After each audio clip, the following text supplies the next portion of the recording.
마켓컬리는 2026년 기준으로 보면 흑자 전환에 성공한 기업입니다. 한때는 몰락한 기업처럼 이야기됐지만 지금은 살아남은 한국 기업이라는 표현이 어색하지 않은 상황이 됐죠. 상장 철회, 누적 적자, 끝났다는 말까지 나왔던 회사가 결국엔 흑자를 냈다는 사실인데요. 이 결과만 놓고 보면 분명히 의미 있는 변화입니다. 하지만 이 흑자가 더 주목받는 이유는 마켓컬리가 특별히 잘했기 때문이 아닙니다. 애초에 신선식품 새벽 배송이라는 사업 자체가 돈을 벌기 어려운 구조이기 때문인데요. 그래서 오늘은 마켓컬리가 얼마나 성공했는지를 이야기하기보단 원래 안 되는 구조에서 어떻게 흑자가 나올 수 있었는지 그 과정을 차분히 짚어보겠습니다.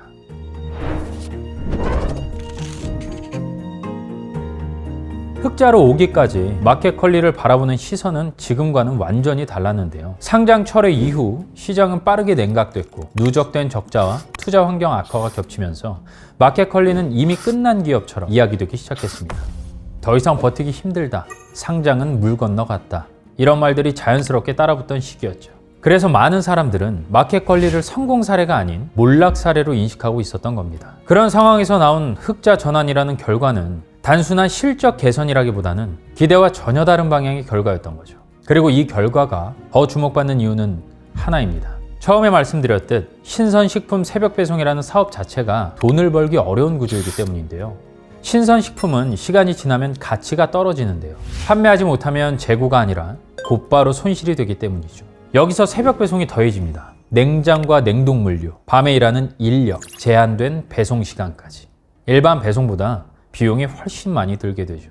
반면 신선식품의 마진은 높지 않습니다. 가격을 올리기도 어렵고 규모를 키울수록 폐기 비용도 함께 늘어나는데요. 그래서 이 구조에서는 열심히 팔수록 이익이 늘어나는 사업이라기보단 손실을 어떻게 관리하느냐가 더 중요한 사업이 됩니다. 이 구조는 숫자로 보면 더 분명해지는데요. 예를 들어 신선식품 마진이 5%라고 쳤을 때 10만 원을 팔아서 남는 돈은 고작 5천 원입니다. 그 안에서 포장비, 냉장 물류비, 야간 인건비를 포함해 폐기 비용까지 모두 감당해야 하죠. 조금만 계산을 해봐도 이익을 남기는 게 쉽지 않다는 걸 직관적으로 알 수 있습니다. 그래서 신선식품 새벽 배송은 많이 팔수록 돈을 버는 사업이라기보다는 버티는 구조에 가까운 거죠. 이 구조에서 대부분의 기업들은 중간에 무너졌는데요. 비용을 감당하지 못하거나 품질을 포기하거나 사업을 축소할 수밖에 없었죠. 이건 마켓컬리만의 문제가 아니라 같은 구조에 도전했던 많은 기업들이 비슷한 선택을 했습니다. 그만큼 이 구조에서 살아남는 것 자체가 쉬운 일이 아니란 거죠. 이런 구조에서도 마켓컬리가 흑자를 냈다는 사실은 단순히 실적이 좋아졌다는 의미를 넘어 이 구조에서 끝까지 버텼다는 의미를 가집니다. 그럼 마켓컬리는 어떻게 살아남았을까요?